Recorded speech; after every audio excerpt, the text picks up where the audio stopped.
This episode is sponsored by Mint Mobile, and we have an especially exciting announcement. We want to hear your scorching hot reality TV takes, and that's why we've partnered with Mint Mobile to open the Hot Take Hotline, where you can leave us a voice message and give us your reality TV takes. Give us your hot takes, thoughts, and theories, and we'll read and react to the best ones in an upcoming reality recap episode.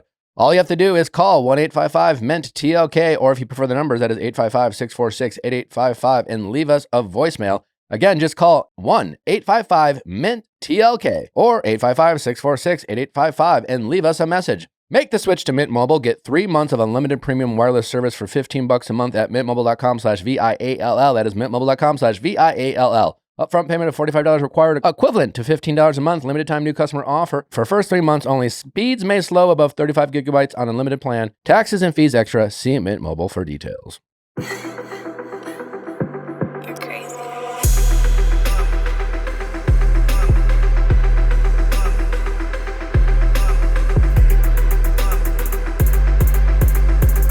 How's it going?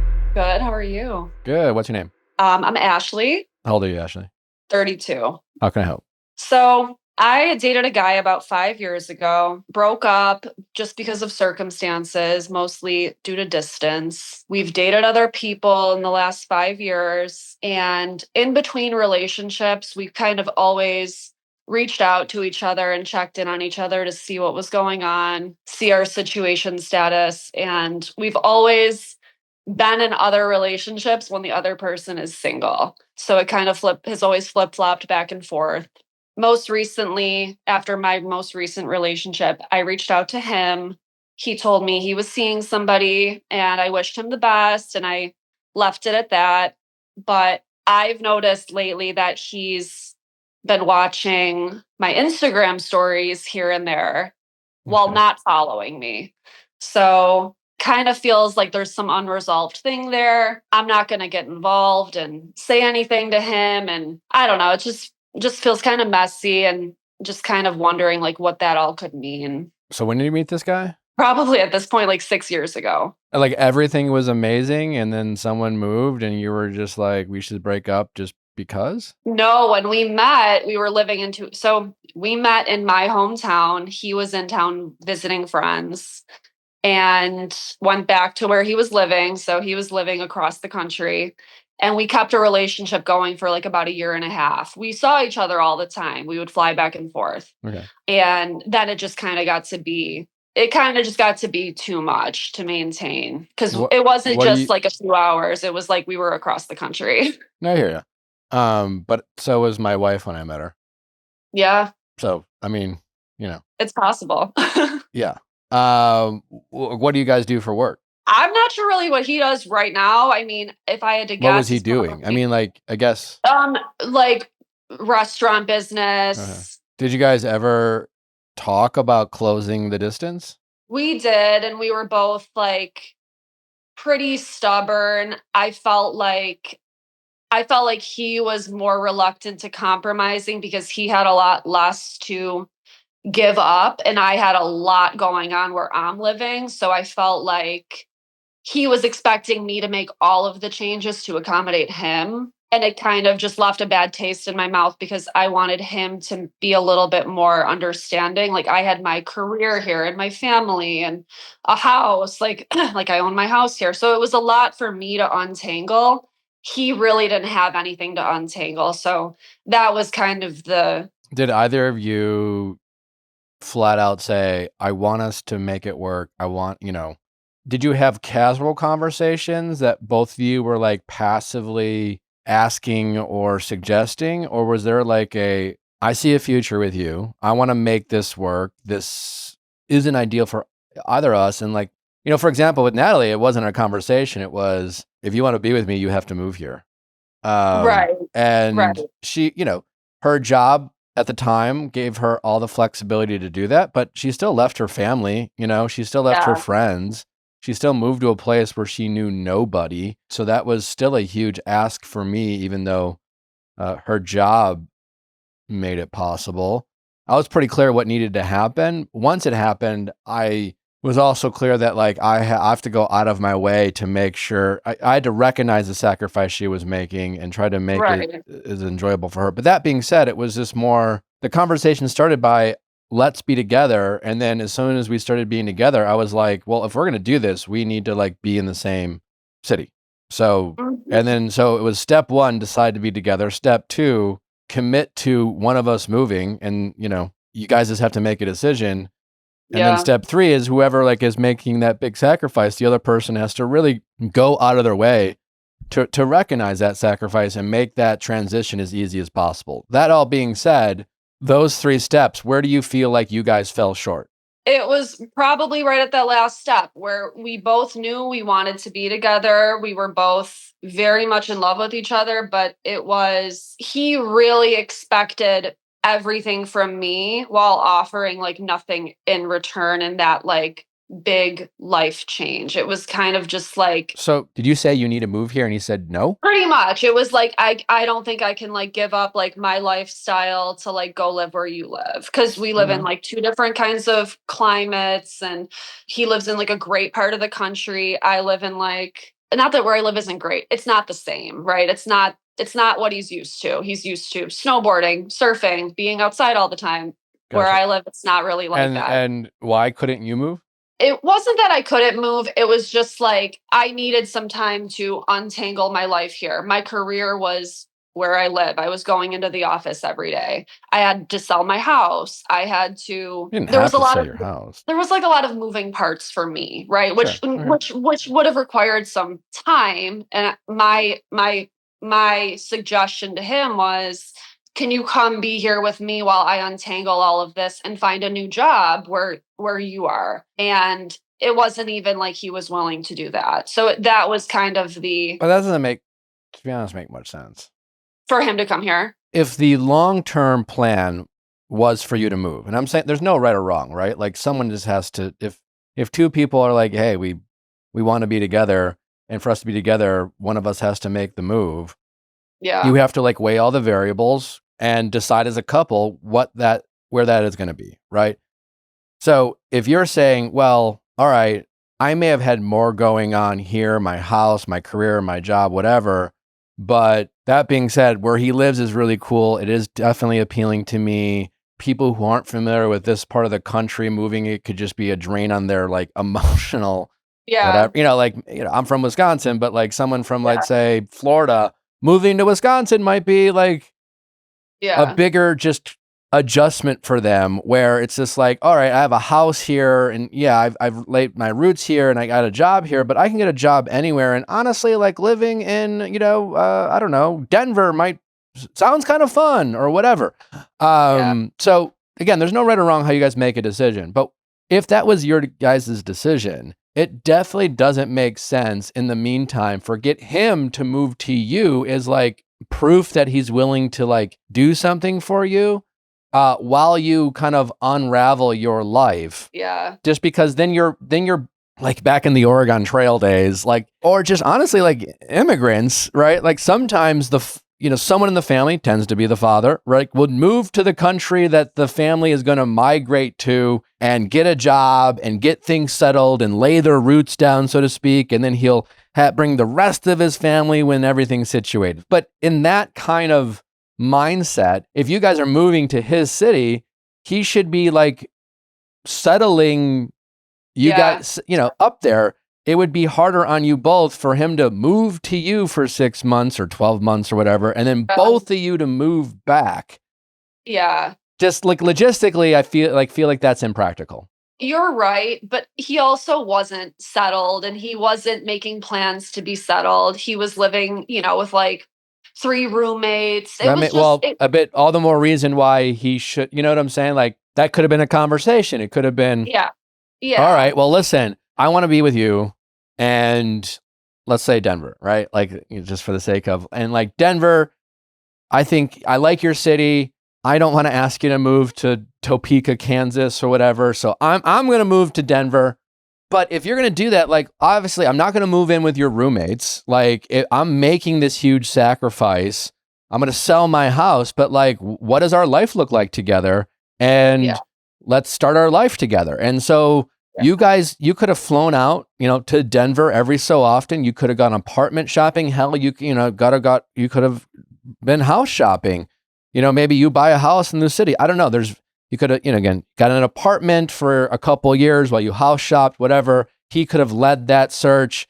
Like these are conversations that as like an adult relationship, like this is what it should look like. You two making decisions together, because again, if one of you is going to make a move, right? Like you both need to know that you guys are in it to win it, and that like you guys are taking this seriously. You're making serious decisions together. Because you're right. If he was like, well, I like my roommates and it's chill and it's cool, like that doesn't give you the security to like make that move if he's not willing to change anything about his life. Now, I'm not sure if that was the case. Yes. I mean, in a nutshell, yeah. Like that's pretty much kind of like how it went.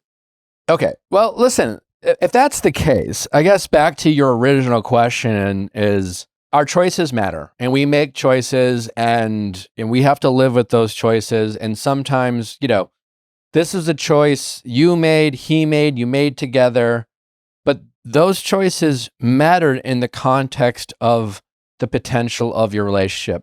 Maybe you guys enjoyed hanging out together. Maybe you had great sex. Maybe he was the coolest guy you had dated for a while. But you're also, the more I talk, you're also describing a guy who, how old is he? Now 32, 31. Okay. And how long ago was this breakup? This was like 5-6 years ago. Okay. Well, I mean, yeah, but like, I guess what I'm saying is like you made choices and nothing actually brought you guys back together. Right. In between all, you dated other people, he dated other people. There was in the 5 years, it wasn't like things changed in his life that was like, oh, I'm you know what? I wasn't ready to grow up then. I'm ready to grow up now. I guess neither of you made the call to say, I miss you. I think we made a mistake. I want to figure this out. I want to get back together. That matters. Yeah. Because I think when both of us had reached out, it was like it was testing the waters. Like, hey, are you single? Are you with somebody else? If you're with somebody else, I'm going to respect that and leave it be. I get that. But, he was never single when you were single? No. When he had reached out to me, I was with somebody else. He reached out again. I was still with the same person. And then when I had reached out to him, then he was seeing somebody else. So it's always just kind of been like phone tag where it's like. Sure. But also like, I mean, listen, if they were worth it, I'm not saying you should be like a homewrecker, but at some point, all you guys are doing to each other is letting you guys know that you both think each other is cool and you guys enjoyed each other's company and probably the sex. But like, honestly, there's not much more than that. And honestly, neither of you are worth it to each other. Why she follows you? I don't know. Like, who? Didn't you say his current girlfriend's looking at your stuff? He's looking at my stuff. Oh, okay. Well, yeah, I don't know. Listen, there's some interest in you. There's no denying that. But like, there's not much to be gained from reading into like online activity. Yeah. Some people are curious. It's like, I don't know. Yeah, I dated that girl in the past. She was hot. What's she up to? Yeah, okay, cool. I don't miss her enough to like break up with my girlfriend or do something crazy, but like you've never thought of it. I mean, literally this guy, like when you were dating your other boyfriend and he reached out, you never like, it never crossed, you were never curious to just peek at his Instagram? I mean, I've definitely like looked at his stuff, but I've never left like a paper trail that I was looking at his stuff and in his stories. You know what I mean? Like, well, paper trail just means he's sloppier or just doesn't think it's all that serious. He's not hiding anything. Paper trail, is just more like, all right, I don't want my boyfriend to find out, but I want to look. That's a little bit more covert on your part. Honestly, it doesn't make the interest level any more serious or unserious. It just, you're just a little bit better at hiding things. Mm-hmm. That doesn't. Yeah. So listen, at the end of the day, he is responsible for his relationship, right? So if he's in a relationship, you should definitely not be a homewrecker. No. And he's responsible, but like, if you really, and again, you have to be honest with yourself about your feelings, about what you really want, about what you're willing to do. But there is nothing wrong because like the expectation is you're probably going to get rejected, And my point is like, there's nothing wrong with saying, hey, I know you're in a relationship and like, listen, I'm not going to be like reaching out to you, and I don't, but like, I regret our decision not to make this work over the past 5 or 6 years. I've always thought about you and always wondered, and I haven't been able to do better. And, if you're happy, then you're happy, but I would regret not saying this to you and putting myself out there. And yeah, I need to say that, and he can do whatever he wants with that. He probably will say, well, listen, like, I mean, I have a girlfriend, so I don't know what to tell you. And thanks for sharing. Yeah. But like, or he could, stew in it for a couple weeks and realize that he feels the same way. And then he could end that relationship. I mean, like, listen, like, if you're with someone, if people are listening, I've said versions of this on different calls, and I think it triggered some people. Like, it's like, oh my God, like, you're advocating for her to like, listen, like, if you reaching out to this guy and saying, I regret us breaking up is enough to make him question his feelings for his current girlfriend and break up with her, then like they were never meant to be in the first place. But again, it's not your job. There's a difference between you just putting your feelings out there. There's a reason why, like, when people get married, it's just like, if anyone like doesn't think, forever hold your peace. We've all seen the movies and the rom-coms where someone like races to the church and is like, no, wait, I love you. It's just like, okay, well, like, that's not a crime, that doesn't, you're just because you say, I love you or I miss you, doesn't immediately break up a couple. Like, that person can reject you. And that's often what happens. So, but what you're doing is you're just fucking with yourself, right? You're living in this limbo. You're casually, you're just like, you're playing the what if game, but not willing to do anything about it. Right. So like, you either have to like make a move, even if it's for the peace of mind. Yeah. But like, him reading and looking at your stories is nothing. It's curiosity. It's boredom. He could be like taking a shit and just like, what's she up to? Yeah. But yeah, I mean, like, he probably thinks about you the same way you think about him, but like, you're still not, it's not like you called me up and you're like, I'm my bags are packed. If he told me to move to Denver today, I would. Right. Like, Well, yeah. And I mean, in hindsight, I feel like the things that caused the breakup now, I feel like would be like they wouldn't be insurmountable now with the life experience that I've had. Yeah. But you don't really, what do you know about him really and how he's changed since you guys broke up? I mean, in one of the moments when he did reach out, he did express regret and guilt for, kind of not being more of a partner when those decisions were being discussed. Yeah. So, I mean, again, it's not like, I mean, shoot your shot. I don't know. Like, if this is a guy that you are serious about pursuing, think about it. I don't know. You'll probably get rejected, but like, who cares? Yeah.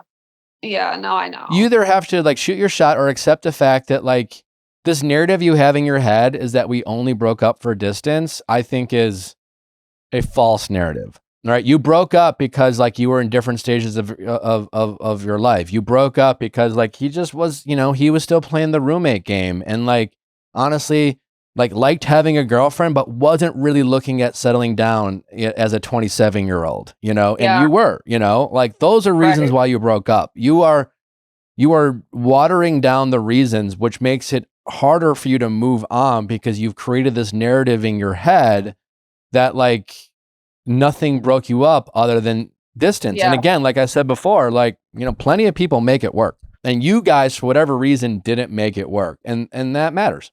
No, it's all valid. So my overall advice is don't live in limbo, do something or move on, accept it and just forget about it. Yeah. No, I appreciate it. And in the meantime, you can shoot your shot and say, call me and maybe I'll, but like, you'll probably meet someone else and right. I think it's important to remember why you didn't, when you had a boyfriend and he reached out to you, why that wasn't enough. Yeah, that is, probably a more nuanced, complicated answer, but I regret not leaving that relationship and pursuing that with him at the time. Yeah, but like, that now because you have the benefit of hindsight because that relationship ended. But you have to bring yourself to your mindset in that moment of why Yeah, I mean, that relationship was something the one I was in, I knew it wasn't gonna work, and I was in it knowing that it wasn't gonna work, so I definitely Well, maybe hit learn from that. myself for that. Yeah, for sure. But there's nothing wrong with shooting your shot and putting yourself out there. Yeah. I appreciate it. All It's right. scary. It's scary to think about doing that, but I I hear mean, it's not that big of a deal. you. You just have to be one willing to back it up, right? It's easy just to say, but what happens if he called you up a week later and said, "You know what? I broke up with my girlfriend. Let's fucking go for it." You going to move to Denver? Yeah, I mean, yeah, I hear you, and I would have to be ready to do that. Yeah. I mean, assuming he's still not going to move, I don't know. But realistically, like, it's not quite that drastic. Realistically, he would be like, No. it'd be more like, listen, I regret us not working out. And I know you have a girlfriend, but if there's any part of you that like thinks the way I do and this relationship isn't serving you, like, I want to explore a relationship with you. And I think, I'm serious about, like, again, to me, it's like right now, 5 years ago, neither of you were ultimately prioritizing a relationship. You were prioritizing maybe a multitude of things, like your personal life, your house, your career, just he was prioritizing other things. But at this point, I really think strongly that, like, in this day and age, we should start prioritizing relationships and finding someone. Your career doesn't make you happy, and it, like, I have everything I want in a career and I love it and I'm grateful and it makes me happy, but none of it has made me as happy as being a husband or being a father. So, like, listen, I don't know, you say what you want, but, like, I think people should recognize that, like, real happiness is building a family, whatever that looks like for you, whether you want kids or don't want kids, but like a family, people you can connect with, people you can rely on, because no one wants to just be fucking lonely. And going to work and working for someone else and having that be the most important thing in your life is a lonely life. Like, it's not rewarding. There's no purpose behind it. Like, I work for my family, right? You know what I'm saying? Like, so if you have a job, and hopefully you're lucky enough to have a job that you enjoy and like, even if it's not like your own business, but the thing that's going to get you up out of bed every day with a purpose that you're excited about is because you're doing it for the people you love, right? Yeah. Like, you're doing, you're living life for something greater than yourself. So yeah, I think people should start prioritizing that more in their life, and I think they'll be a lot happier for it. Yeah, no, I agree with that. I agree with that. And I have a giant family here where I live, so that was, a big thing that was kind of keeping me wanting to stay here. You gotta But build your family though, right. No, I hear you. And like the family we grew up with, through our parents is great, and it's important to keep that. But, like, again, I feel like everyone wants to feel like they have their family, their, whether that's their chosen family or their partner or they decide to have kids or whatever. You need to, like, have your people that, that were your household, right? Like, you know what I'm saying? Where it's like yours. Yeah. And you have your traditions and you're not just showing up for, the family someone else created. Mm-hmm. No, I got you. Well, let me know what you end up doing. I will. But more importantly, if it's probably not with this guy, you got to let it go. No, for sure. And if you're feeling a little stale in your current surroundings, mix it up. Travel some. Just try to. You're 32. Yeah. I made some big changes in my life when I was your age, so Yeah. Mix it up. Got you. All right, take care. Thank you. All right, bye-bye. Bye. This show is sponsored by BetterHelp. Shorter days don't have to be so dismal. It's time to reach out and check in on those you care about. And to remind ourselves that we are not alone. As seasons change and days grow darker sooner, it can be a tough time for many. This November, BetterHelp is encouraging everyone to reach out, check in on friends, reconnect with loved ones, and remind the people in your life that you are there. It just takes a little courage to send that message or grab coffee with someone who you haven't seen in a while. Reaching out for therapy can also feel difficult too, but it's worth it, and it almost always leaves people wondering why I didn't do it sooner. That is so true. Sometimes big moments in life. I always fantasized about moving to Chicago. I lived in Milwaukee, and then one day, finally, I had the courage to do it. And I remember being like, that was really easy. Should have done that a long time ago. Therapy is kind of the same way. If you are someone who you got a lot on your mind, you're stressed out, you got some, family problems, some relationship problems, money problems, and you just are wearing down with the weight of the world, check out BetterHelp. It's a great way to jump into therapy. It alleviates many of the pain points that cause people to avoid therapy, like cost. It's more affordable than in-person therapy. And convenience, it's incredibly convenient. You just need a tablet, a computer, some kind of device to connect with your therapist, and the difficulties of finding a therapist are eliminated with BetterHelp. They are working with over 30,000 mental health professionals, making it easy for you to connect with a therapist that you feel comfortable with. You can switch as many times for free until you land on a therapist that's right for you. And that is such a key component of making therapy work. Because listen, not every therapist is created equal. Not every therapist is for you. You got to feel comfortable with this person to really feel like you can open up. BetterHelp therapists work according to a strict code of conduct and are fully licensed in the U.S. This month, don't wait to reach out. Whether you're checking in on a friend or reaching out to a therapist yourself, BetterHelp makes it easier to take that first step. Our listeners get 10% off their first month at betterhelp.com/VIALL. That is BetterHelp, HELP.com/VIALL. Indulge in your favorite guilty pleasure this holiday season with Happy Thursday Spike Refreshers. No fuss, no fuse, no bubbles, just great vibes right at your fingertips. You probably are going to be going to some parties. Maybe you'll be hosting some parties yourself this holiday season. Do yourself a favor, make the party that much more fun, and stock up on some Happy Thursday Spiked Refresher. No one likes that unnecessary carbonation. No one likes those burps. You feel bloated, especially on Thanksgiving. You're already going to be eating a lot. Save that space in your belly without the extra carbonation in those burps and get yourself some Happy Thursday Spiked Refresher. It's a must-have at every party. It's delicious. So many great flavors. Everyone will love it. It'll be the talk of the party.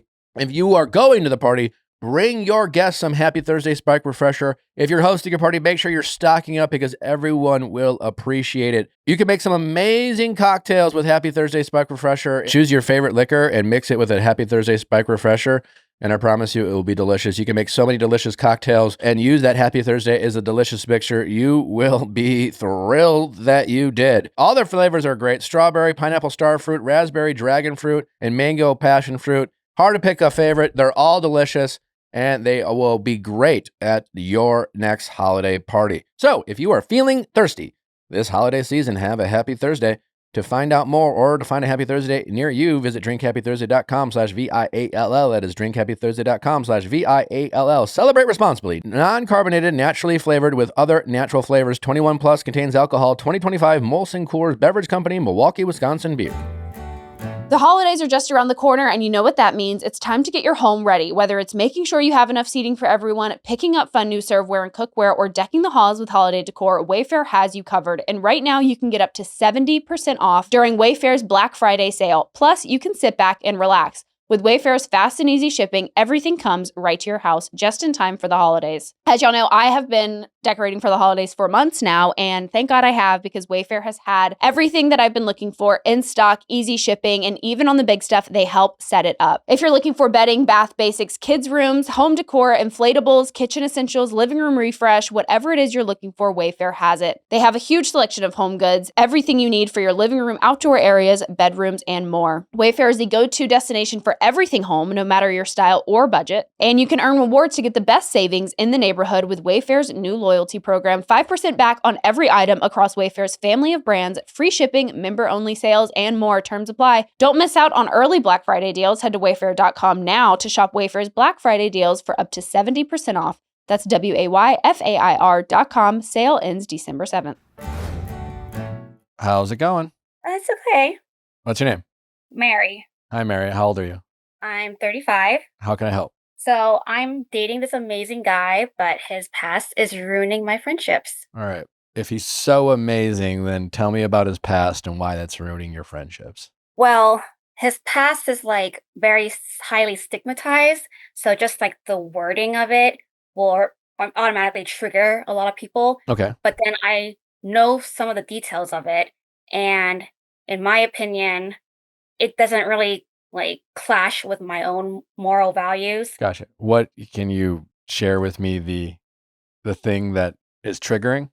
It involved like I don't know, because it's kind of I'm already kind of like nervous trying to like saying it because I've had some really bad reactions from friends. But I think easier to say would be like if like my motto in life has always been like do whatever you want as long as you don't intentionally try to cause harm or hurt anyone. And I feel like that was the case for him, Okay. but he made some mistakes and like went to visit a place that he knew probably had some bad stuff there. And yeah. Are you? I want you to share your comfort level. This obviously is anonymous, but it's just hard to give advice without knowing the details. Okay, so I'll just say it. He's a tier 2 sex offender Okay. for pandering images, but that wasn't like the whole thing. Like he went to a porn site, and apparently that specific porn site has the reputation of having illegal content. So the wrong that he did is like any reasonable person going to this website should already know that you could come across something illegal. Gotcha. And he went to that porn site consciously. Did he, and claiming he didn't know? I think I'm pretty sure he did know. And here's the catch. I'm a little of like an online snoop. So I actually found out all of this information before our first date, and I made the judgment call that I felt like Okay. there's more nuance to the situation. All right. And there is. Yeah. All right. Well, listen, obviously you're right. That's a very triggering word for people. I don't know what tier 2 means. I don't know if like the word underage is involved in this scenario at all, or what illegal porn content, like obviously a huge red flag. The harsh way of saying this is all of our actions have consequences. And by consequences always has this negative connotation, but consequences, I guess, like cause and effect. We make a choice, there's a result of that choice. That result can have positive, in your case, right? Like you made a choice. And from your perspective at this stage, as far as your relationship goes, you feel like you made the right choice because you feel like the man you got to know is a great guy, and despite whatever happened in his past, you feel comfortable with his explanation, and the person you've gotten to know, you feel good about, right? The additional consequence, right? Or the other effect, as your friends are just like, they hear about this word and they're out, it's just an immediate checkout. There's not like, girl, I don't want to hear the why. It's just more like, I already have the ick and I feel I can't. And let me ask you this, because I'm curious. You mentioned you're a snooper, right? So Yeah. what did you find or not find? Because before you said yes to this date, you knew about this. Mm-hmm. So what was so good about him that made you overlook this huge red flag? Well, when we first started talking, like it was just like the casual banter. He was making some jokes about something, but then I was trying to reference something on his profile because he said that he specifically wanted to go slow and he was looking for a hookup. So I kind of like segued away from the joking and I went straight into like the deep questions. And I said, like, what's your definition of going slow? Because maybe our definitions are different. And he tried to deflect at first, and then I just called him out on his bullshit, like, stop deflecting and just answer my damn question. And he actually did come back with like a really like meaningful question. And ever since then, it's just been a ton of meaningful conversations. And then literally the next day we had like a 5-hour phone call, and it's How'd you guys yeah, meet? Online? Hinge. On Hinge, okay. Yeah. So this conversation before you met up in person, this you guys were talking on the app, so to speak, where you were getting to know him? What do you mean? This conversation you just described. Yeah. That's the one on the app. Yep. Yeah. And then obviously the phone call was when we gave each other's numbers. Gotcha. And then at some point you did a background check, so to speak. Yeah. So we had a little bit of a hiccup like 2 days after we matched because I am the kind of person that I'm neurodivergent. So I will hyper focus on something so I can feel like I'm in control. Mm-hmm. For example, I was telling him a story about how I got the ick from a date with a guy where it was a great date, but then at the end of the night when I hugged him, like his smell was off, and maybe it's because we went on a long walk and it was just this natural sweat. But then I've only ever had the ick one time, and that was a true ick. But like in terms of all the people I've dated, it's like a very small percentage. But still, that small percentage like kind of makes me like worry because I hate first dates. I always say like I just want to get the first date out of the way, and every other date after that will just be much better. And that's usually always the case. Yeah, So I was sure. telling him how nervous I was, and he was like, "Okay, how about I send you a picture?" And he sent me a picture, like a more updated picture, and he wasn't like smiling in this picture. And I don't know why my brain did this, but I was like, "Do you think you can send me another one with a smile on it?" And he felt a little judged by me, and he was like, "I don't know if we're really that compatible because I don't want to be so self-conscious about how I look all the time." And then at that point I was like, "Oh my god, what am I doing?" So I went through like the whole like I had to disconnect for like a couple hours to regulate myself, and I came back with like a real apology, and he accepted it, but he's like, "I still need some time." And so we took a few Need days some time from for like what? Because you asked for a second picture? yeah, second picture because he felt like I was being So to be clear, critical. all you said is, do you have another picture where you're smiling? Yeah. You didn't say, do you have another picture where you're smiling because you look ugly here? No, I didn't say he looked ugly. I just yeah, Did you say he looked bad? no, I Did you just criticize him at all? I think the adjective I used was I feel like you look a little glum in this photo. Okay. Do you mind sending me like a happier picture or something?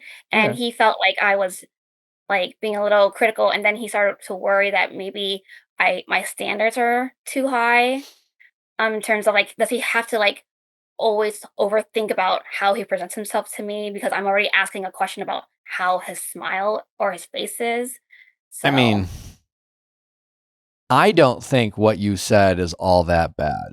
Now, he has the right to be sensitive, but yeah, it sounds like he's being a little overly sensitive, but whatever. No, and I don't necessarily think he was being manipulative. And like, I think people can be, we're so quick to like accuse people of being manipulative and gaslighting or whatever and things like that. And I'm not suggesting that, but whether it's intentional or unintentional, a power dynamic can form when you feel like you did something wrong with someone that you like, right? And if someone is like, that hurt my feelings, and if someone's really good at setting a boundary when their feelings are hurt, right? And saying, well, mhm, you hurt my feelings. So because you hurt my feelings, I need to take a step back and process my feelings without the mhm, fear of that person saying, yeah, I don't.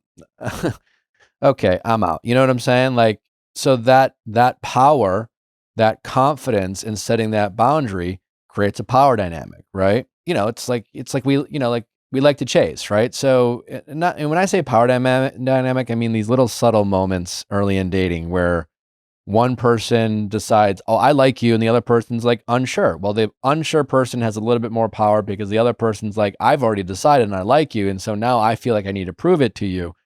And you hold all of the cards, so to speak, right? And so it seems odd to me that you apologize for something that I don't think was all that big of a deal. And then he was like, I still need more time to process this, like, because I feel like he's like, if we're already if I'm already feeling this way, like feeling like you're criticizing me or like judging my like my appearance, you like weren't judging his appearance, you were potentially judging his um I mean I feel like if I look back at it, I feel like I really shouldn't have asked for a smiling picture. I should have just been like, okay, cool.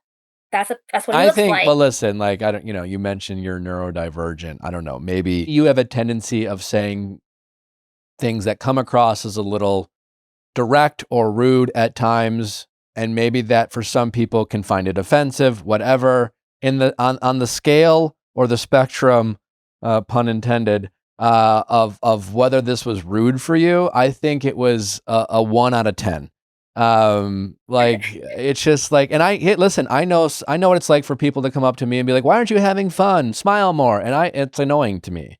And maybe you annoyed them. Maybe you hit a trigger, but like, and maybe I think I'm a little also triggered from my past, because you are right, because I do come across as unintentionally rude. And it's funny because in other past relationships, I have the reputation of going to a party and there's always like one person that vehemently hates me, and I don't understand why. And when you ask other people, who they cares? seem to You be know? like, What's the problem here?" But it's like, it just seems like too much of a coincidence for it to keep on happening with new groups of people that aren't even related. Yeah. I mean, listen, I'm not one for labeling myself. I find labels these days to be self-limiting. But if I I know that because I have been once out of sheer curiosity. But if according to the neurodivergent website, I'm one of you. And at times in my life, I'm a direct person. We all know this. Like Ask Nick is all predicated on me being like, I don't give a shit what you think. This is how I feel, right? And I'm going to tell you directly to your face. And I have the benefit of doing that because I have this show, right? But yeah, I've had to learn tact in my life. I have lacked nuance because, like, I don't know, maybe it's my neurodivergent brain or not, but like sometimes I just don't lack the patience to like sugarcoat things because it's like, I don't care if it hurts your feelings. It doesn't make it untrue, right? Mhm. And my whole life, like you, I've never been the most popular person. I'm not a people pleaser. I've always had my critics, whether it's as a public figure or just in small groups, because like I am who I am. I've always been comfortable who I am. And so like you, I've always rubbed someone the wrong way, but like, listen, like you just got to accept who you are. And unless, and again, as someone who knows what it's like to be overly direct, I've had to learn nuance. And for my own sake, I have learned tact in a way, and so much what I talk about on the show is how you deliver something, how you communicate your words, and your words matter, and the nuance of how you say something. I'm good at that now because I've had to work on it, right? So I can put myself and empathize and put myself in other people's shoes and think about, okay, if I heard that, how would I receive that? Because when you say these direct things, your first initial thought isn't, how's this person going to receive it? You're just like, this is the truth. And I want to be honest. And I'm just going to speak my truth, right? And your truth was like, but all I'm saying in the grand scheme of things is whether you are neurodivergent or not, asking for a picture in a dating situation, especially with someone who's a total stranger, asking for a photo which they're smiling, is a totally reasonable request. And I think he recognized that, because like later on I asked him like, "So why did you like change your mind after you were so upset after the first like little fight we had?" And he's like, "Well, I know your quirks a little bit better, so I know that you don't Sure. mean to come across certain ways. So it's a lot easier to manage on his end because Okay. he's All already right. gotten to know the quirks." Yeah. Listen, I can't tell you what to do. Like there's just zero guarantee. And if you want to date this guy, you are simply just going to have to accept that his past is going to be extraordinarily triggering for your friends and your family. And And I it's going to yeah. take an incredible amount of time for him, and it may never happen for people around you to accept him because like they're obviously they're going to be protective of you. I guess I'm just out of curiosity because you believe that he was aware of whatever this website was, you believe that he was aware of its content and he still chose to go to this. Now, I'm assuming that this website isn't your classic porn website that like, the masses go to, and certainly there's some weird fucking titles to porn these days, but it's all consensual, it's all adults, and it's everyone's understanding that it's legal, right? And if he knew he was going to an illegal website, why are you comfortable with that? And what I would want to know from your point of view, what do you think he's learned or what has changed about him from the man who did that to the man he is today? Well, if I put myself in his shoes, I don't want you like, to put yourself in his shoes. I want you to, okay, yeah, I want you to just, as someone, you're playing judge. I want you to put yourself in a judge's shoes, right? I want you to be critical of this guy, open to giving him grace, open to the possibility that people can learn, but I want you to critically question, like, what is different about him, the man who you believe was aware of how this was illegal, right? Like, just for, it's like, let's take the buzz. You knew he knew that robbing a bank was illegal. He robbed a bank anyways. 5 years later, you met this guy. He regrets robbing the bank. Maybe it's because he got caught. I don't know. But like, you know what I'm saying? Let's take the sexual offender out of it. But let's, he robbed a bank. So like, that person you were dating, you knew he knew it was wrong. mm-hmm. So what do you think is different about him from that person today? What has he learned? Well, I feel like ever since I found that out on my own, like, I've been pretty, like, I've been trying to, like, observe him and try to see the other red flags besides that. And almost every interaction is like, I feel is like a green flag. Like, when I want to have a deep conversation, he doesn't like lean into like his natural withdrawal. Like, he'll still stay in the conversation even if it makes him uncomfortable. And I feel like that says a lot because I've known so many people that you can't even have like a deep conversation with. And I I feel mean, like that that is quality. definitely a good quality he has, but like, just going back to my example, you can be really good at having deep conversations and connect with people and be a murderer. Hmm. So is like having a deep conversation, like if Yeah. he was a murderer and he Yeah. murdered someone, but it was Yeah. still simultaneous, like Yeah. that might be a green flag, but that doesn't speak to anything about how he's changed about the red flag. They're just Right. both Okay. like, So, like, they little both actions that he's coexist. done. What? Like, for example, like, when we had our first kiss, like, he wouldn't initiate the first kiss until, like, I was ready, so I was the one who initiated that. Have you asked him about this situation? Not no, okay, so that'll be, like, another red flag. He has not disclosed that to me yet, Oh, yeah, that's a huge red but flag. at the same time, I feel like if I was, like, an SO, then I don't know, I think it'd be possible that I would also have, like, this paralyzing fear, and then I plus we still have certain things to, like, talk through that, like, I don't know, I feel like getting to know each other more, like, if we're actually going to be compatible long terms in terms of, like, what we want, how we're going to deal with certain kind of conflicts and all that stuff, and yeah, so we're so you really have no idea if he is just better at committing his crimes or if he's really stopped his crimes. well, when I'm with him, like, I feel like occasionally I get annoyed because sometimes he is a little too by the book. Like, for example, we went to the grocery store and someone had left behind $1. And I was in my head, I was like, we can use that $1 towards our groceries. But then he insisted that we give the dollar Yeah, to like, that's a great sign, and that is a green flag. That doesn't necessarily mean, you are, what I'm worried for you is that, like, one, you have convinced yourself you don't need to have this conversation with him, and you are a little too empathetic no, of the his. conversation definitely needs to happen. Yeah.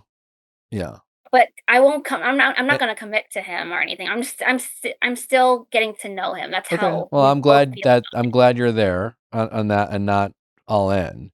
But I think you just need to have it sooner than later. You clearly care about the guy, and you seem more than willing to give him grace, and you clearly want to see the good in him. That's for sure, because you like him, right? I'm just saying, like, these you're looking for green flags, and when we're looking for things, it's easier to find. I think I feel like I'm also looking for the red flags too, because maybe. a lot of times throughout the I guess what I'm saying is green flags don't cancel out red flags, Mhm. right? So finding $1 and giving it to its owner doesn't mean he's still not going to illegal websites.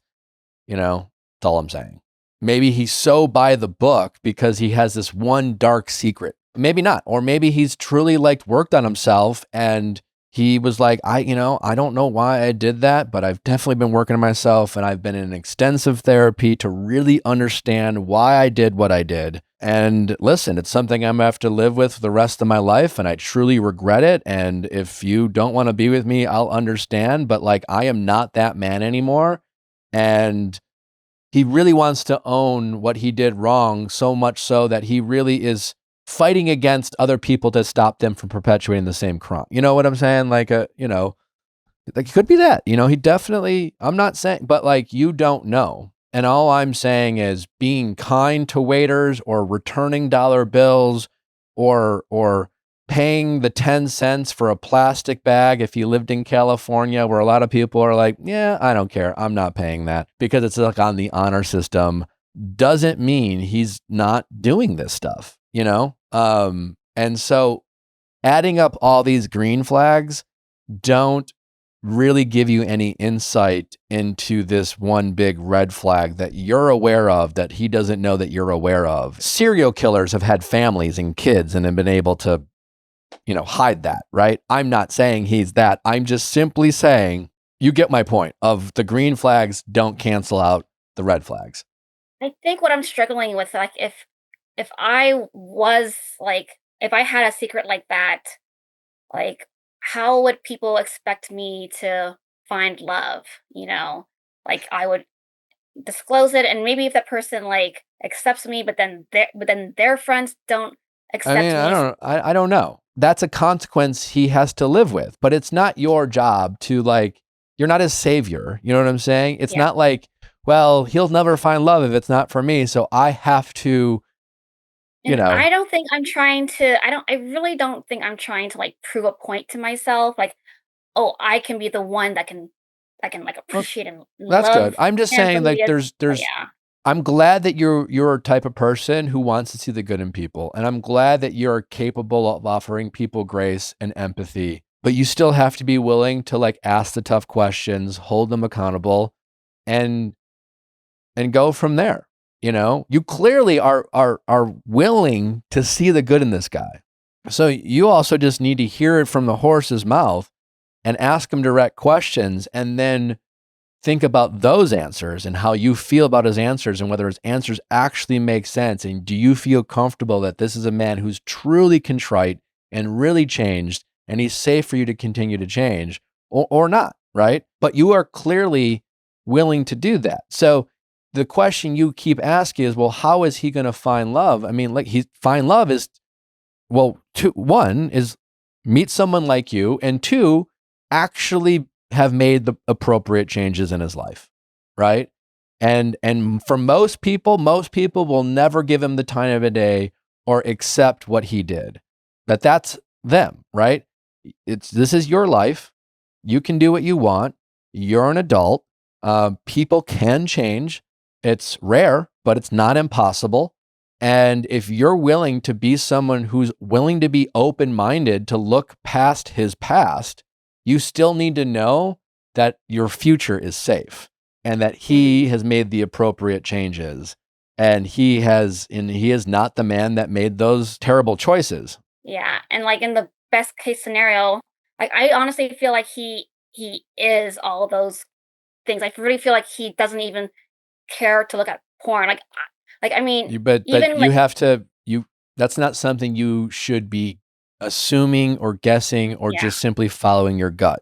How do you prove like if someone's still doing that? It's not proof, but you should at least be able to talk with him about this. We talked about porn before. Okay, but that's different. I mean, I'm really good at reading people. I Okay. mean, I think I'm one of the best out there. I've been lied to several times, very convincingly. I'm not a mind reader. So listen, people lie. I'm not saying he's a liar, but like just because you've talked about porn, listen, he knows, there's a good, I mean, unless he's an idiot, there's a 50-50 chance he's wondering if you know already because it's public information. Like he's been so consistent, and That's that's good. the thing. Yeah. That's the thing, because But I usually, just go back to my original saying is none of his yeah, green flags absolve the red flag, and you need to deal with the red flag understand the red flag, have a conversation about the red flag, not assume, not trust your gut, not interpret. You just need to hear it from the horse's mouth and have a direct conversation. And even then, to your point, yes, he could still lie.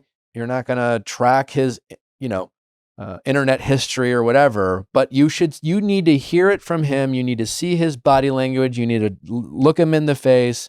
The fact that you already know and the fact that you have chosen to date him is a great place to start when you decide to confront him about this. And because there's no doubt that he has been waiting for this bomb to drop. There's not a person he dates, unless, again, if he's not worried about it, and if he acts defensive or surprised, then that's a huge red flag, right? Because a human being, a normal human being with guilt and fear and of consequence, this should be a dark cloud hanging over his head, right?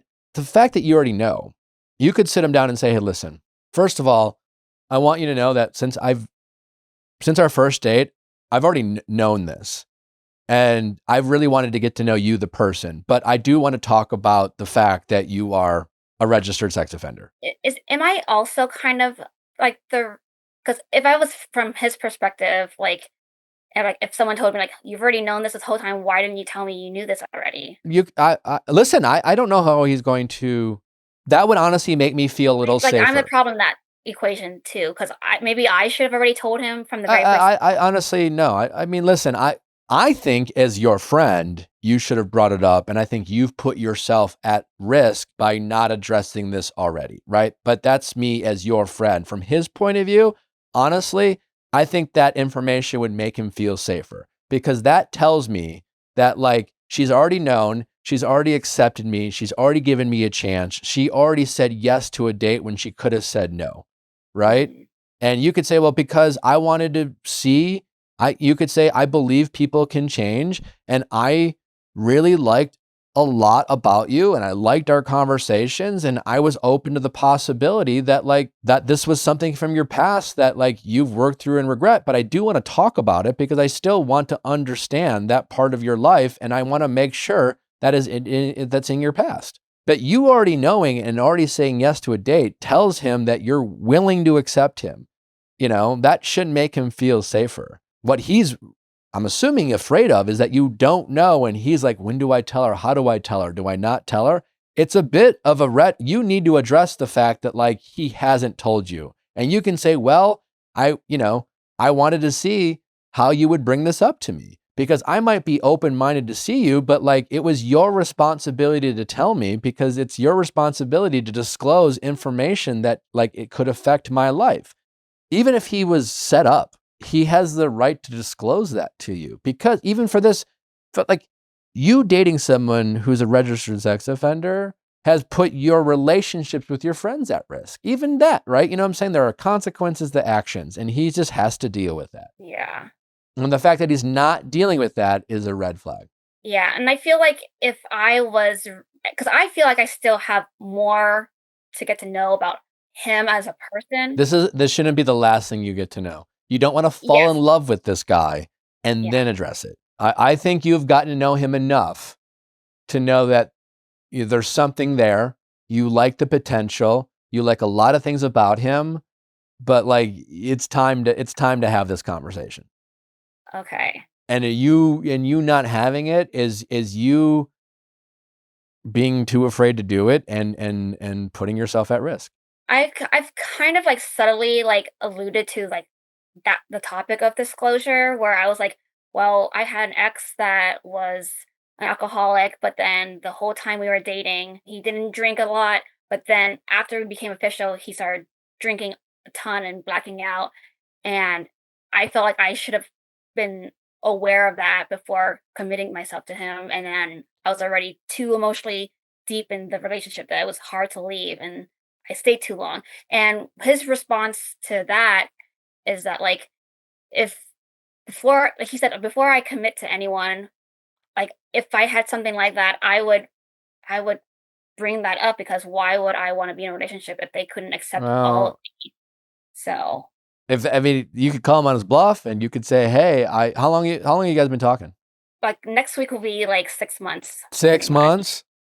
All right. Yeah. So that's, come on. Way too much time for him not to disclose. And certainly plenty of time for you to say, hey, I really like where this is going. Let's talk commitment. And at that point, he should say, all right, before we do, I need to tell you something. Okay. I But think that'll be an easier segue. I If I guess, but started what if like that, I'm banking on the fact he's not going to. okay. If he hasn't told you now in 6 months, he's not planning on telling you. He's definitely in the category of like, there was no good time, and after 6 months, and I just got too afraid, and I was too committed, and and like, listen, like, there's a lot of people who justify withholding information. It doesn't make them horrible people. I mean, we've all done it, right? It doesn't mean it's not wrong. I feel like if I was pushing to be like in a serious relationship, I feel like it would definitely be a red flag if he But still you didn't are want to tell though. me. Like, it's affected your friendships. You're pretty committed to this guy. You're calling in. Like, you're pretty like, at this point. I don't know what you're doing. If not, like, well, the next step is, otherwise, Yeah, what are you doing? like the issue is like he like all of the therapy I've been about like relationships, the common message is like you have to like reflect on how does this person make you feel?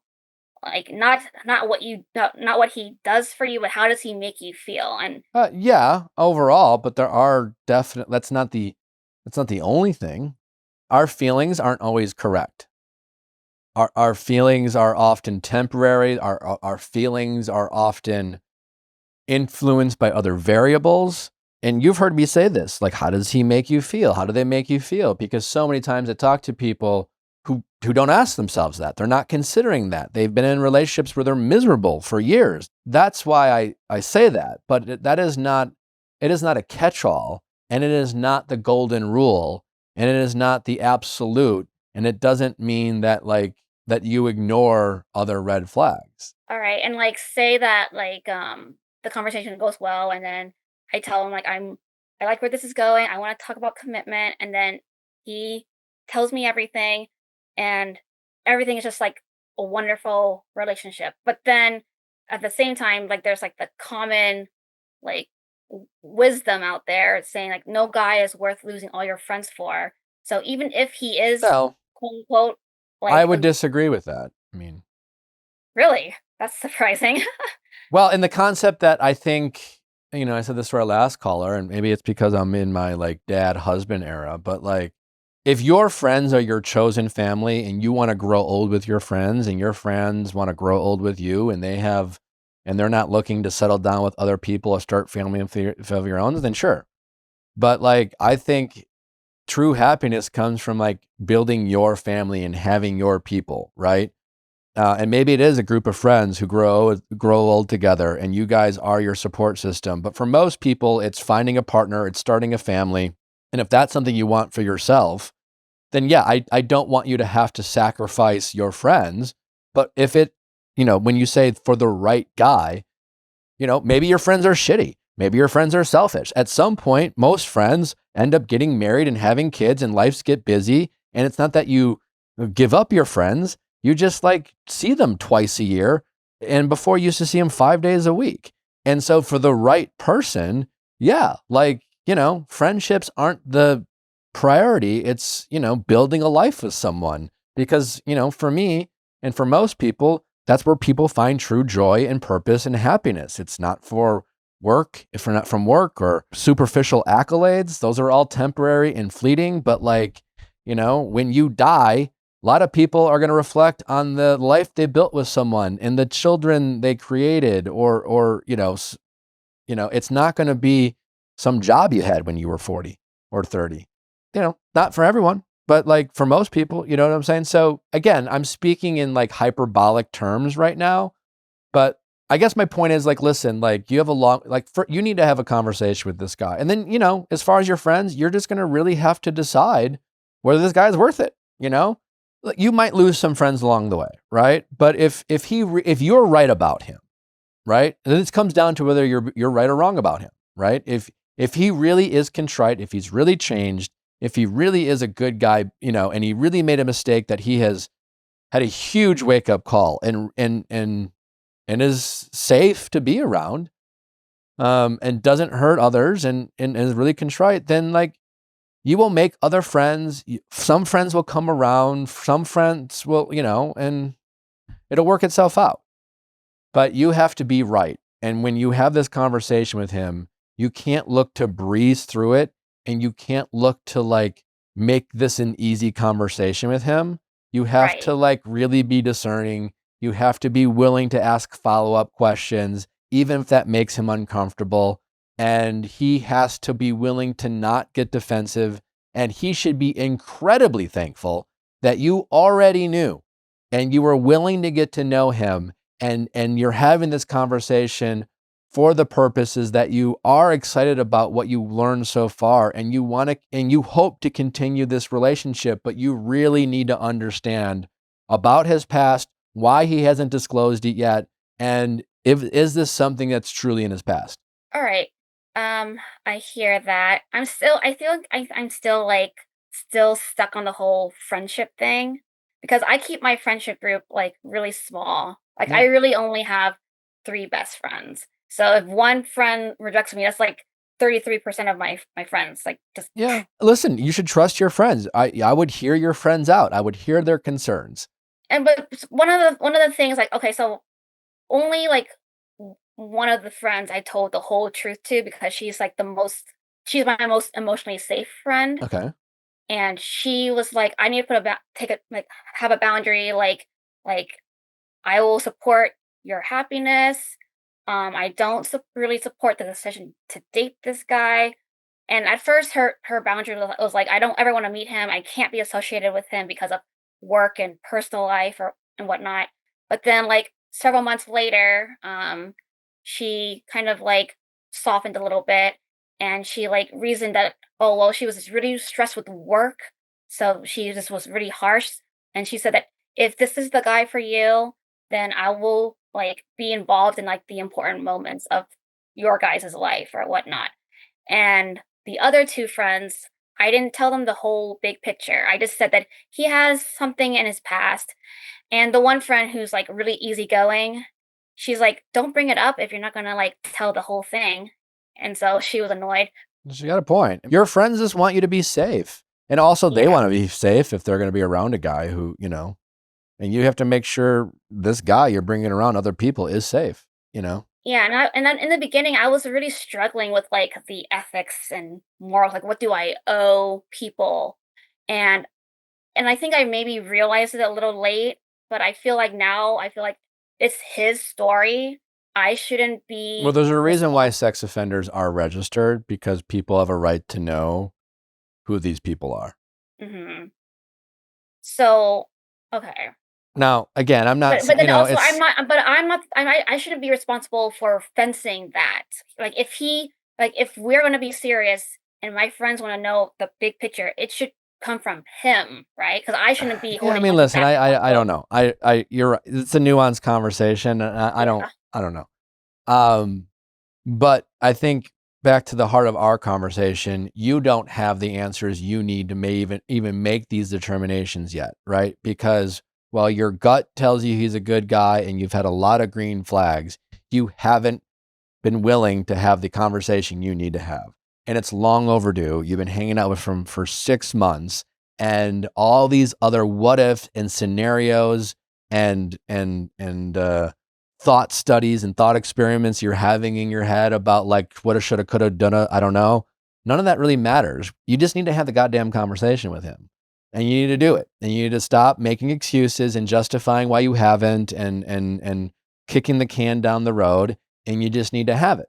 And then you can decide from there, the friends or whatever, like you need to have this conversation first, because it could answer all your questions. It might go terribly where he really reveals some things that like, you're like, I don't know. I was wrong about him. I don't know. That's, I don't think I can hang out with him anymore. And that will answer all your questions.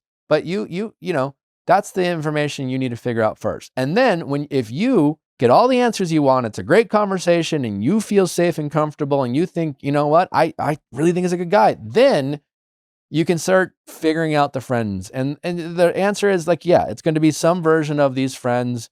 you'll have to be discerning about like, bringing them out in public with people and introducing your boyfriend if he becomes your boyfriend. If for some reason your friends are alone with this guy, where they may otherwise would want to know, then maybe you might have to decide to tell them, Yeah, I feel like if we got to that point, I would definitely be wanting to have the conversation about like how do we like manage like social interactions, because Well, he I feel clearly like doesn't tell people. He's been dating a woman for 6 months and he hasn't told her. right. Right. Okay. All right. So for on the him aspect, yes, I need to have the conversation. But then on the other end with the friend thing, the one friend that I'm really thinking about right now is the brutally honest friend. And like we've known each other for like over a decade. And just the fact that like because I felt like I shouldn't have to be the one to hold on to manage his story for him. And I pretty Yeah, much but you said again, and back to like, if I'm this friend of yours, I'm like, I can't even make a decision of whether I can support you because you haven't talked to him about this and he hasn't disclosed it to you. And that makes me really uncomfortable knowing that. And you're not being safe by avoiding this conversation with him. So have the conversation and then let's talk about like whether I can accept it or not. and if it doesn't work out with him, I still don't know how to reconcile with my one relationship, because now she feels like I'm an unsafe friend because she thinks that Well, I my mean, friend listen, you've definitely made some risky choices here. So you can just say, listen, I thought I was doing what's best. I love you as a friend. I value our friendship. I'm open to your feedback. I recognize that I made some choices that weren't ultimately safe for me. And I know you had my best interest in mind, but like, I really hope that we can be friends and I love you. And, you know, I realize I finally, I talked to him and I didn't get the answers I want. I realized I can't be with him. And thank you for having my back. I realized that while I was upset with how you handled it, that it was out of love. Okay. So yeah, I will plan on having that conversation with him soon. I think my goal will be And by has to soon, happen like like immediately. within the next 7 Hours? I was gonna say days. Oh, sure. I mean, yeah, I guess give yourself 2 weeks, but like it needs to happen.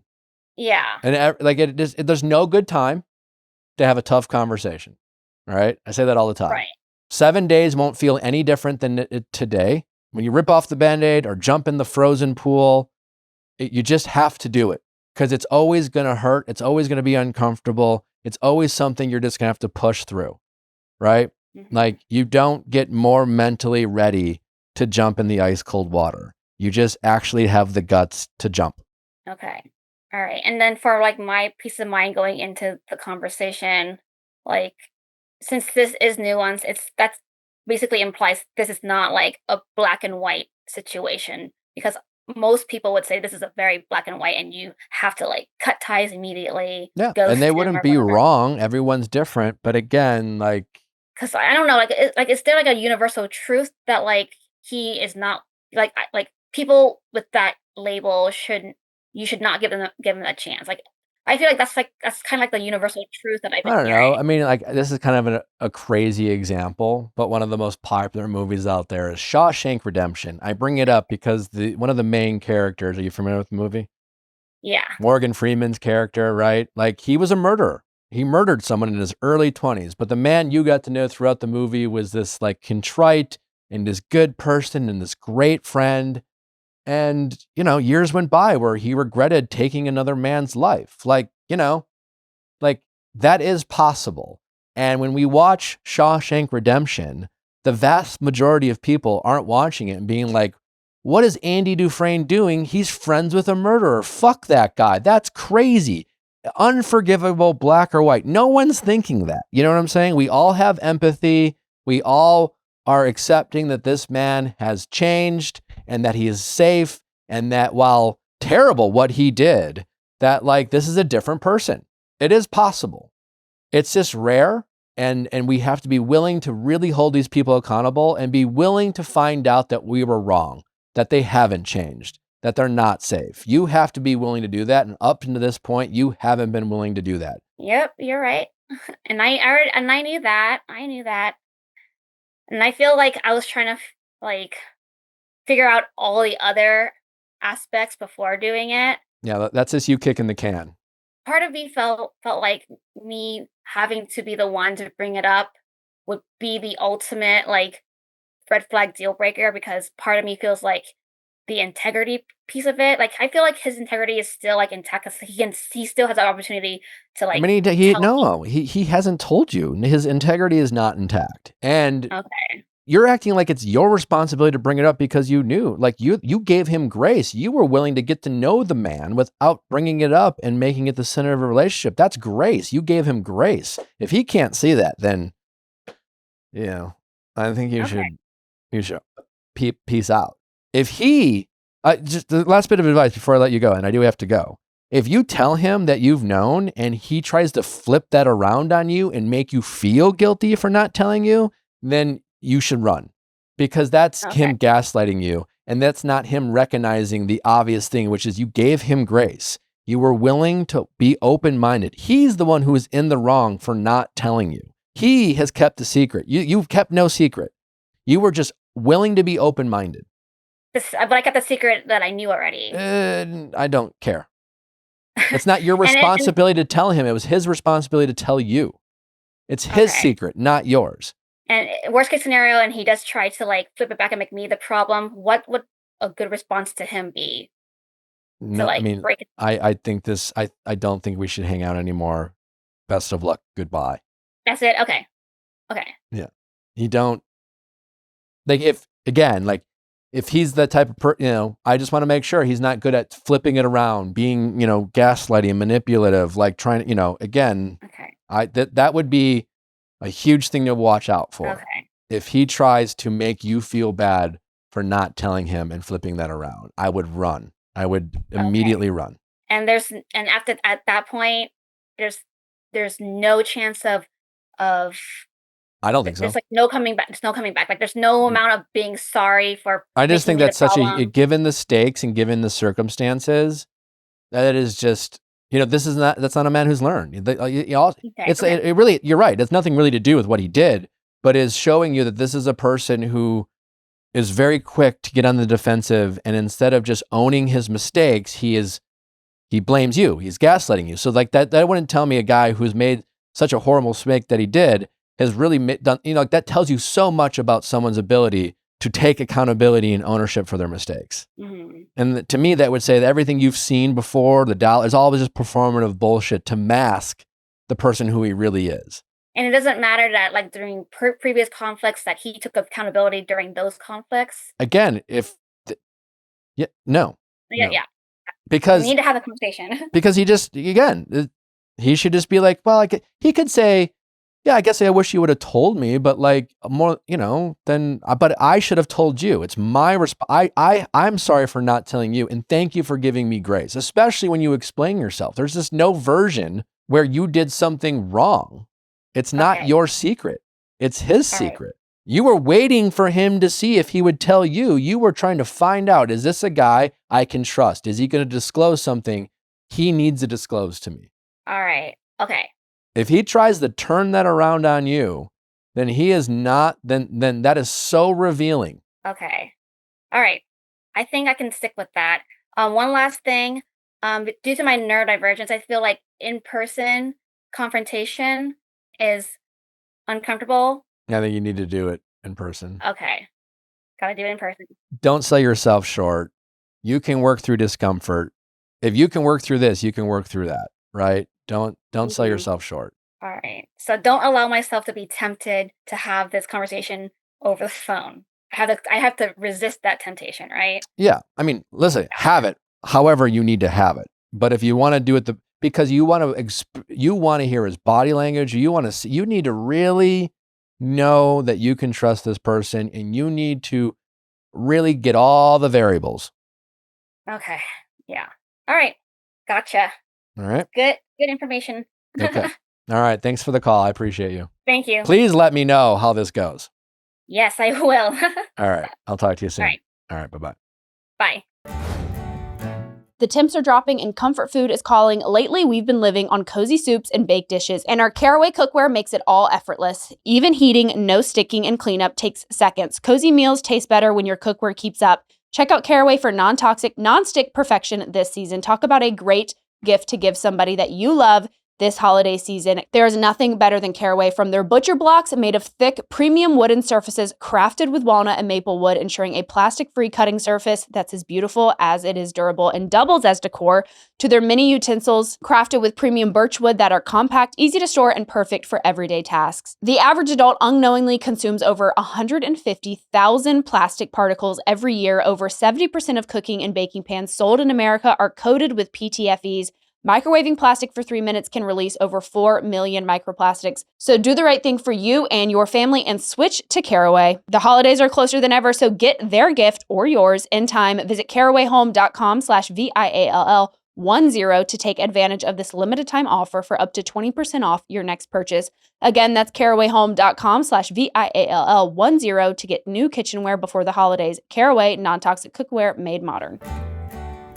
When life gets busy, workouts are often the first thing to go. With Tonal, you can make sure you're checking workout off your to-do list with their smart and compact strength training system right in your home 24/7. The Tonal gym is incredible. I got so many friends who have it. I'm getting one at the lake. I'm so excited about it. It's incredible, the workouts that come with it. Everyone I ask when I was just like looking for, my Tonal was like, do you use it? They're like, all the time. It has everything you need. Men, women, wherever you are in your fitness stage, Tonal is perfect for you because it really adjusts. It's incredibly smart technology. They have a great instructor, so many great classes. Tonal provides the convenience of a full gym and the guidance of a personal trainer anytime at home.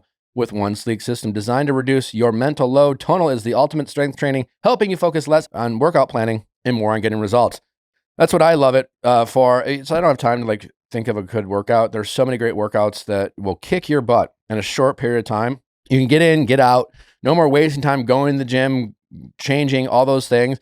It's amazing how efficient you can be and how much of a great workout you can get when that Tonal gym is right in your home. It's slick. It doesn't look bulky. You can have it, set up a nice home gym in the garage or just a little space in a room.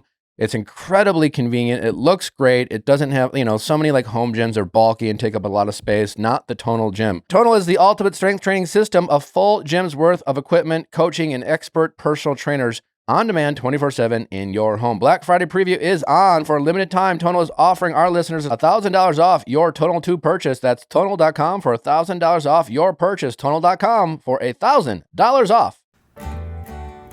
Fall always feels like a reset. Between back to school, busier routines, and shorter days, finding time to cook can be tough. Boy, do we know it. I certainly love to cook. You know all about it. But since we are on the go, there are just some days where it just feels a little tedious to go grocery shopping, meal prep, and all those things. And that's where Factor Meal has come in to save the day for us, because we very much still care about what we put in our bodies, and we want to have healthy meals with healthy ingredients. And that's why we love Factor. Their chef prep, dietitian approved meals make it easier to stay on track and enjoy something comforting and delicious no matter how hectic the season gets. We tried the garlic roasted chicken with pan gravy, chive sour cream with the mashed potatoes, and the garlic green beans with grilled marinated chicken, and it was served with Yukon mashed swirled potatoes with a rich thyme infused gravy. It was delicious. It's a lot of ingredients here, but the key is it was really good. And it felt like I even made it. So many great meal options. They got tacos, a bunch of different things that our family loves, and your family will too. The meals arrive in an insulated recyclable box ready to heat and eat. No prepping, no mess, no cleanup. Factor meals have all the benefits of clean eating without any of the extra effort, which we love. So if you are someone on the go who still cares about what they're putting in your body, you got to check out Factor Meals. It is where it's at. That's why 97% of customers say that Factor helped them live a healthier life. Feel the difference no matter your routine. Eat smart at factormeals.com/NickViall50 off and use code NickViall50 off to get 50% off your first box. Plus, get a free breakfast for 1 year. That's code NickViall50 off at factormeals.com for 50% off your first box plus free breakfast for a year.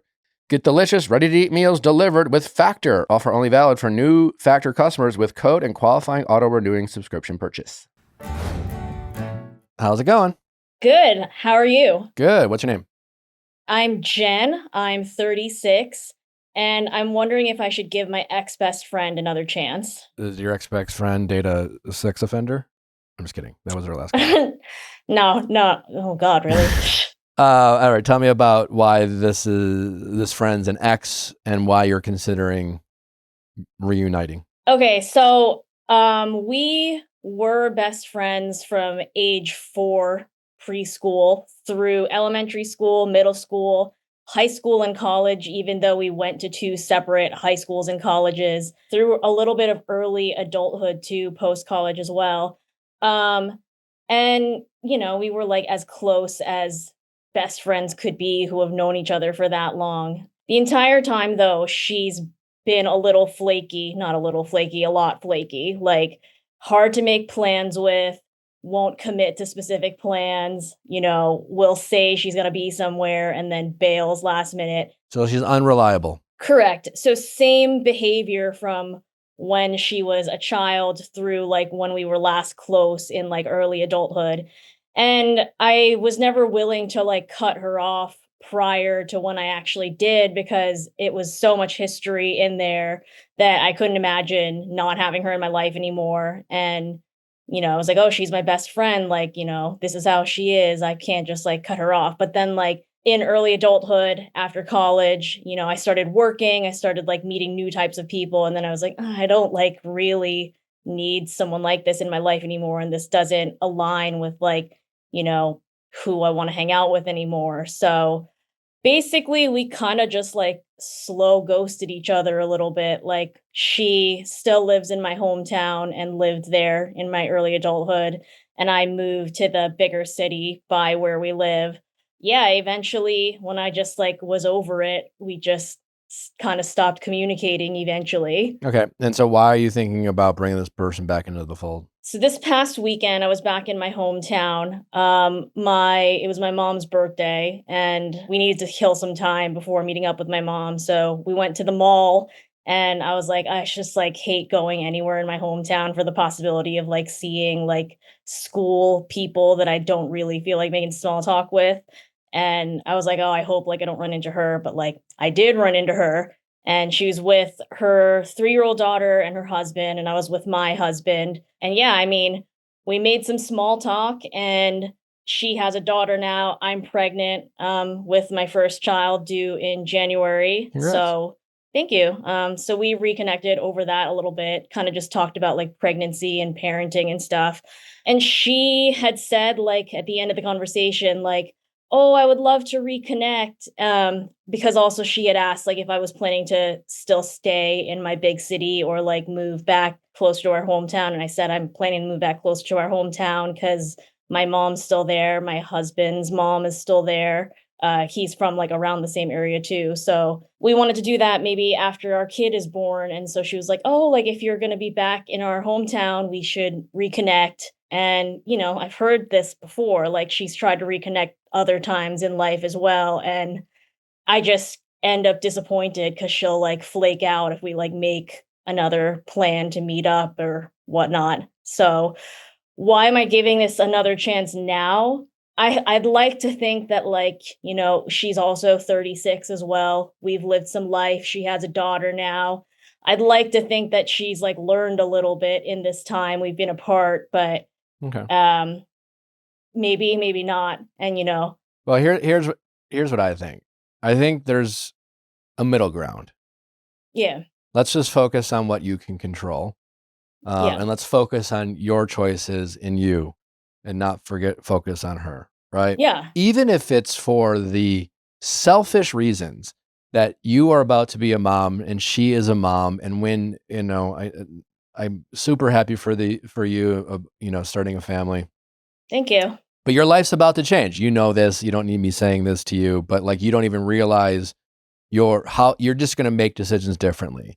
And one decision, and I'm sure you already know this, is obviously once you're just going to want to surround yourself with other moms. And like, it's nice to have a community of moms and play dates and things like that. If for no other selfish reasons, it makes sense to be open about like having this person in your life to like mom around with every once in a while, right? Yeah. When you grew up with this person at various times in your life, she was your best friend and you were sisters. And she was like, honestly, at certain points of your life, it's probably safe to say she played the role of your partner, right? In a sense that like when you're best friend and you don't have a boyfriend or a girlfriend, and, or you don't have a romantic partner, your best friend is the person you're talking to every day. You talk on the phone, falling asleep to. You just spend all your time with, right? Like that happens all the time with men and with women, all kinds of relationships, right? Yeah. She's not that person anymore, and she probably will never be. And the fact that you are about to be a mom, are you married? Yeah. Okay, so you already have a man, woman? Man. Okay, so you already have a husband. That's your priority, right? Like this friend is not your priority, right? Like you don't have time. You're gonna have less and less time for like this friend, regardless, right? So the easiest way not to disappoint ourselves is to not have unreasonable expectations for things and people, right? And we need to learn when people show us who they are, right? To believe it, right? Now, that doesn't mean we have to be so absolute in terms of like, hey, you're in or out, like if you can never disappoint me and that we can't be friends if you ever do, right? So like, Nelly and I have friends in our lives. Again, we are each other's best friend, so to speak. We're each other's whole lives. We are each other's priority. Our daughter is our priority. We're trying to grow our family. Our immediate family are people we invest in. And we have friends and we like our friends, but some of our friends from time to time, for various reasons, maybe because they're single and they just have different things going on. And some friends we know that can just get caught up in their own bullshit when things aren't working the way they want it to work out, right? So you just got to stop having it's just like, but we can still be friends with those people. We don't expect the world of them. In fact, we don't expect much of them. But what we do is when we do hang out, enjoy their company, Yeah. And so if all you do is to allow this friend back into your life and just tell yourself, when I'm with her, I'm going to enjoy her company. She is probably going to flake, and again, you might flake, right? Like, I don't know. You just like, she is just like, I'm sorry, but like you're going to have a child, you have your husband, and shit's going to come up where you might have to break a plan with this friend. And that should be okay. Right? So like she might not show up for your birthday. She's don't have her plan your birthday party. Don't come to her for big things. Don't get so caught up in this friendship that you like knight her as your ride or die. Don't count on her for big important things that you like, if it doesn't follow through, will be disappointed. Just hang out with her for once in a while. If there's things you want to, if you want to share with her mom stuff, like if she can be an unreliable person, but a trustworthy person. I don't know if she is trustworthy, but I'm just saying, she's unreliable and flaky, right? Which means that when she decides that something in her life needs attention, then she prioritizes that and she doesn't prioritize her friendships, right? Right. Doesn't mean she's even wrong. It just means that it hurts your feelings when you are counting on her and she doesn't deliver, right? Totally. So the middle ground is, you know what I'm saying? It's like you don't have to cut her off anymore. I get maybe why it happened in the before. Maybe you were hurt by something she did. It just was causing you too much stress and pain. And it was just a reminder of a time that you really counted on her and she didn't deliver. Yep. But now you have lived your life without her. She hasn't even been in your life. But like it sounds like when you do hang out with her, she's a pretty good time. Yeah, definitely. I mean, I could get into more like specifics of like when I was like let down by her and when I was like almost gonna let her in and didn't. But I get, I'd love to hear that. But does it? But let me ask, before you do, is it relevant to what I just said? Does it change anything I just said in terms of if all you did moving forward was to decide to have her be in her life occasionally? Maybe you call her up and you're just like, hey, do you want to go to the market with me and my son or daughter? And she's like, yeah, I'm free. Let's go grab a coffee. And many times when you reach out, she's just not available, or vice versa. And then, or you both make plans at various times where she's just like, yeah, sorry, I got to cancel on you, babe.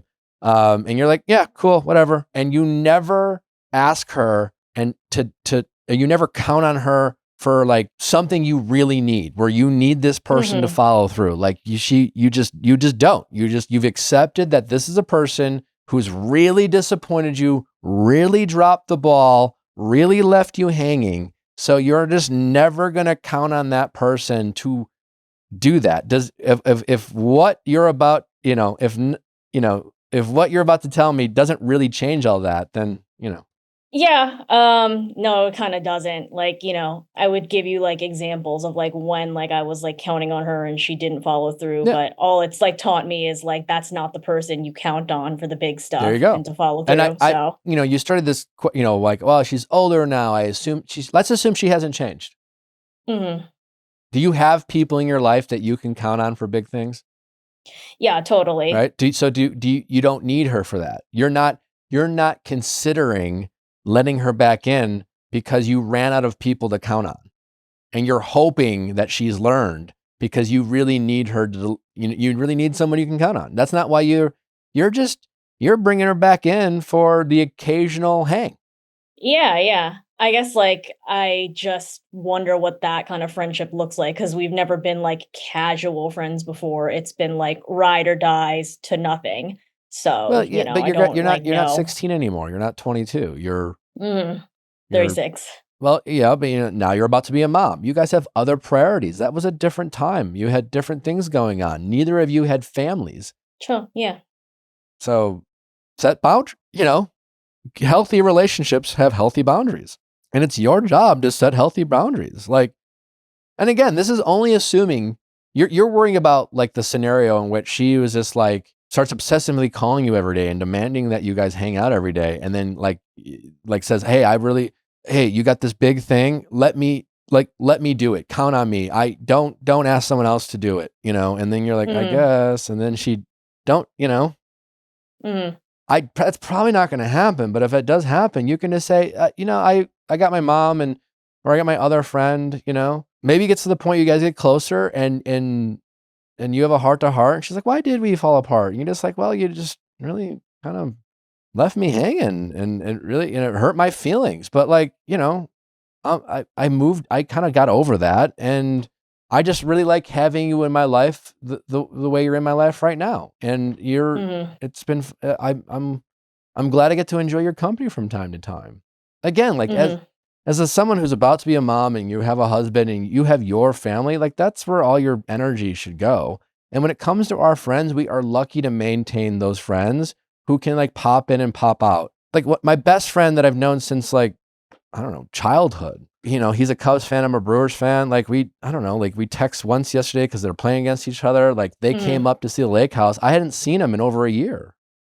Like still, he's got his life. He's got 2 kids. We're busy.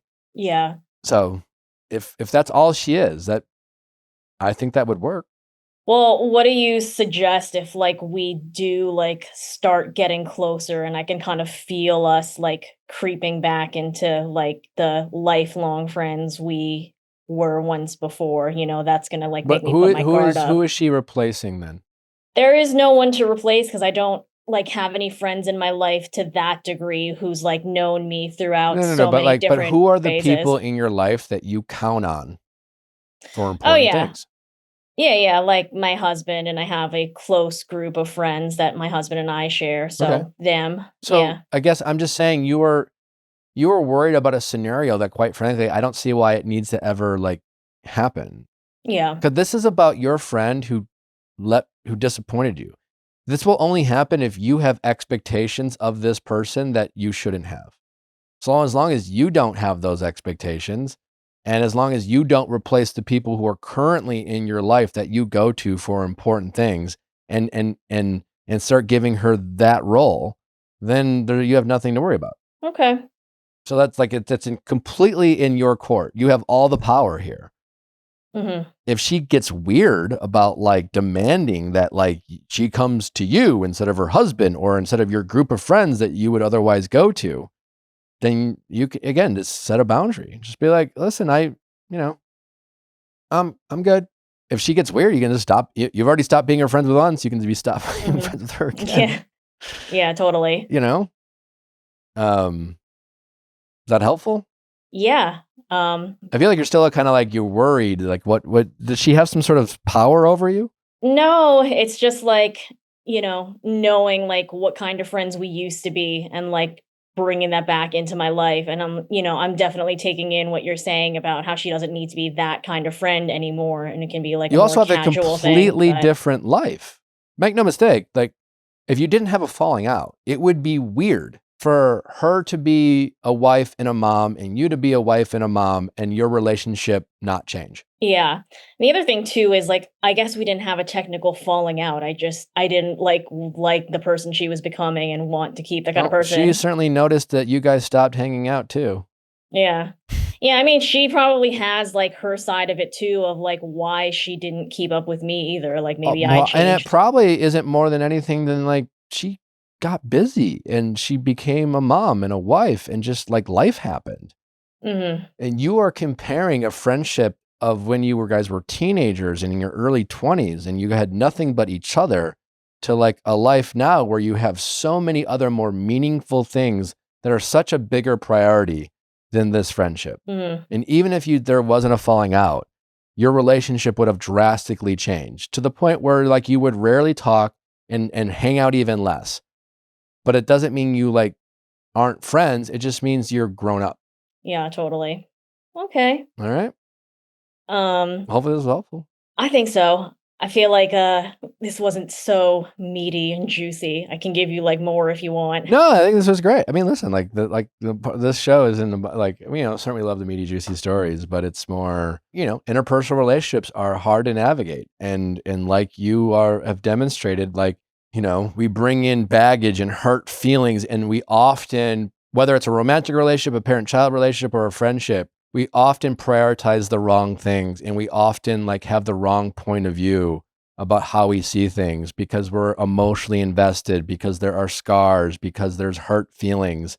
And I think, what this show is about and what I'm generally good at is helping people navigate, take out some of the emotion or the unnecessary things and reframe how we look at a situation so that we can get the most out of that situation. Which is like, for me, I'm just trying to get you the most out of this relationship, which is like, hey, if she's a cool hang, if she's generally a good person, like there's no reason why you can't take advantage of someone whose company you enjoy, who has created a similar life that you have. And if for no other reason, use each other to like for play dates and companionship from time to time, then you should definitely do that. All right. Yeah. Thank you for the advice then. Awesome. All right. I appreciate the call. Thank you so much. All right, Appreciate it. All right. Bye. Bye-bye.